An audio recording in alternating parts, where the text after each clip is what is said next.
Hey, crypto warriors, Bonnie here, and welcome back to another episode of Bonnie's Life, where we decode the chaos of crypto markets with the precision of a Swiss watch and the humor of a dad joke.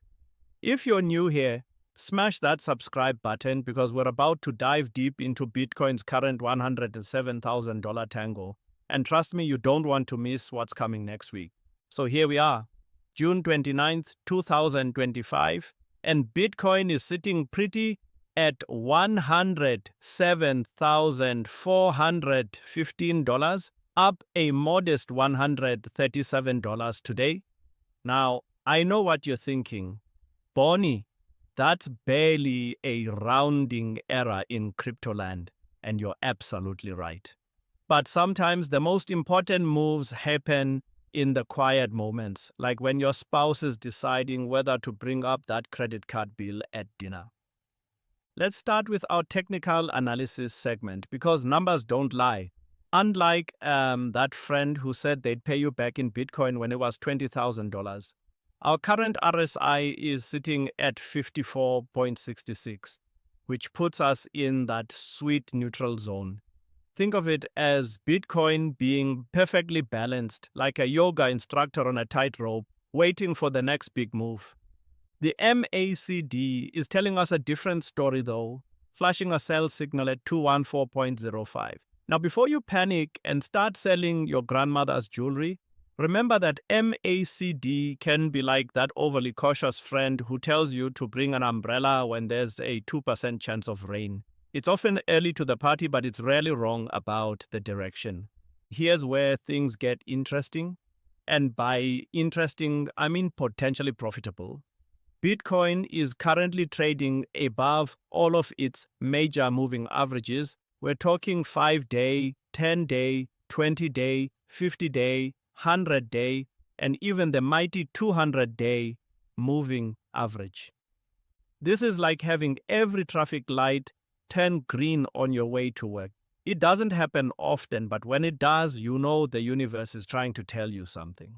The 20-day exponential moving average is sitting at $105,471, which means we're about 1.84% above this crucial level. In crypto terms, that's like being slightly ahead in a marathon. Not enough to celebrate, but definitely enough to feel confident about your pace. Now let's talk about the elephant in the room, or should I say the $2.14 trillion elephant. Bitcoin's market cap has officially surpassed Alphabet by $30 billion for the third time this year. That's right, the digital currency that some people still think is just internet money is now worth more than the company that literally organizes the world's information. If that's not a sign of institutional adoption, I don't know what is. Speaking of institutional adoption, this week has been absolutely bonkers. Michael Saylor's MicroStrategy and ProCap BTC just dropped nearly $1 billion on Bitcoin. That's billion with a B, not million with an M. Meanwhile, US-listed Bitcoin ETFs added over 1.5 billion this week alone. It's like watching a feeding frenzy, except instead of sharks, it suited executives with PowerPoint presentations about digital asset allocation strategies. But here's the real game changer that flew under most people's radar this week. The Federal Reserve just eliminated reputational risk from its supervisory framework. For those keeping score at home, this effectively ends Operation Choke Point 2.0, which had been denying banking services to over 30 crypto companies. Senator Cynthia Lummis called the previous policies ones that assassinated American Bitcoin and digital asset businesses. Strong words, but when you're dealing with financial freedom, strong words are sometimes necessary. Now, let's get into the nitty-gritty of where Bitcoin might be headed.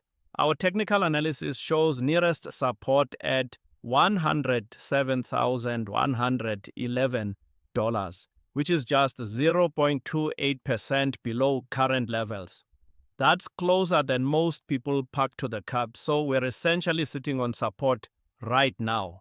Resistance is lurking at $107,831, about 0.39% above us. We're basically in a narrow corridor, like trying to navigate a crowded subway car during rush hour. The expert predictions for this cycle are all over the map. And I mean that in the best possible way. Hadley Stern from Marinade Finance is calling for $160,000 as a realistic cycle top, with eventual settling around $120,000.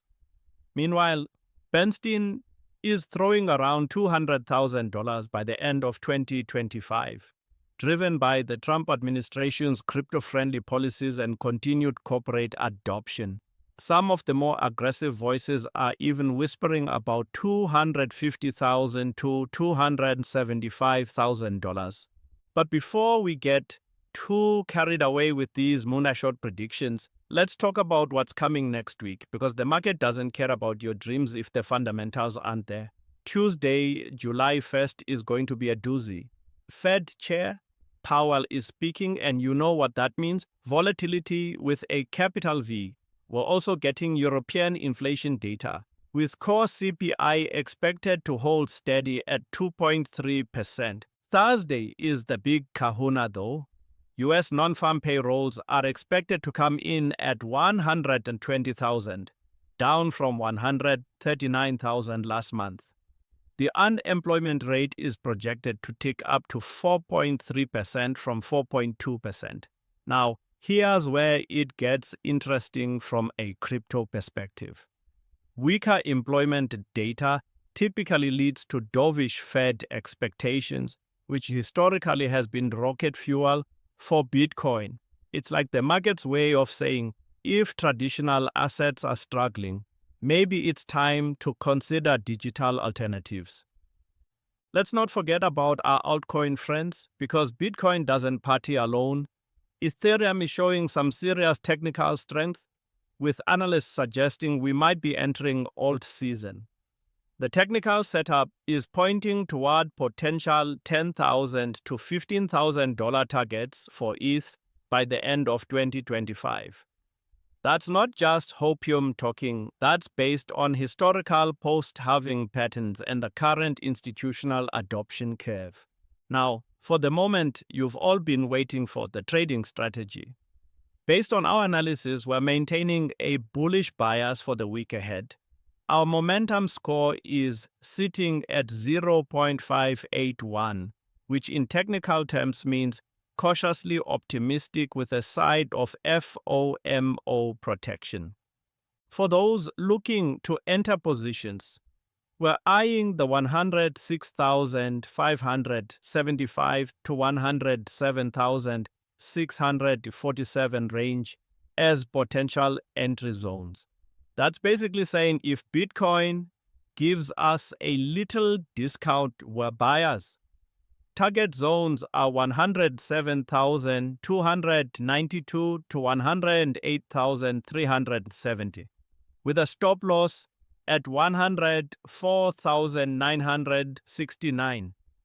The risk-reward ratio isn't spectacular at 0.17, but in crypto, sometimes you're paying for the privilege of riding the rocket ship. The key level to watch is $108,000. A clean break above this level could open the doors to $110,000 to $112,000 in short order. Think of $108,000 as the bouncer at an exclusive club. Once you're past him, the party really begins. On the flip side, if we lose $106,500, we might see a trip down to the 104,000 to 105,000 support zone. But let's talk about risk factors, because ignoring risk in crypto is like ignoring the check engine light in your car. It might work out fine, but when it doesn't, it really doesn't. Fed Chair Powell's speech on Tuesday is marked as high impact for a reason.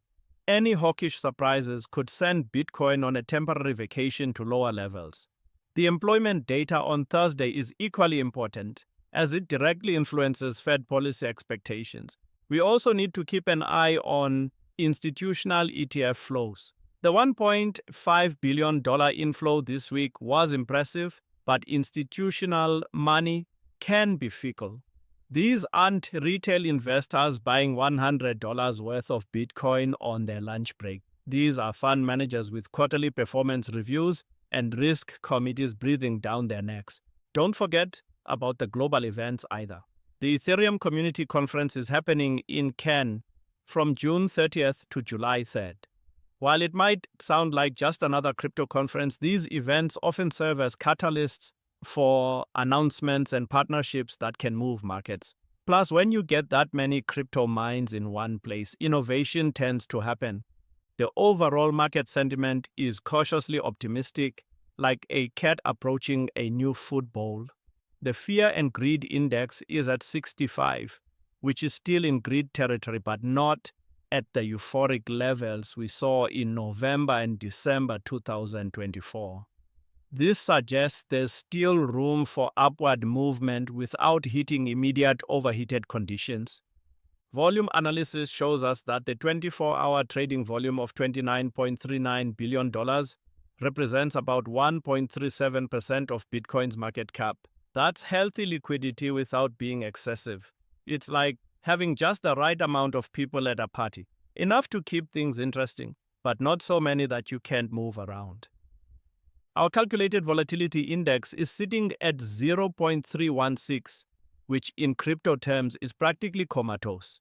For context, this is lower volatility than most people experience deciding what to watch on Netflix. This low volatility often precedes significant moves, so we might be in the calm before the storm. For the next 24 hours specifically, here's your playbook. If we see a break above $107,831 with volume, that's your signal to consider long positions targeting $108,500.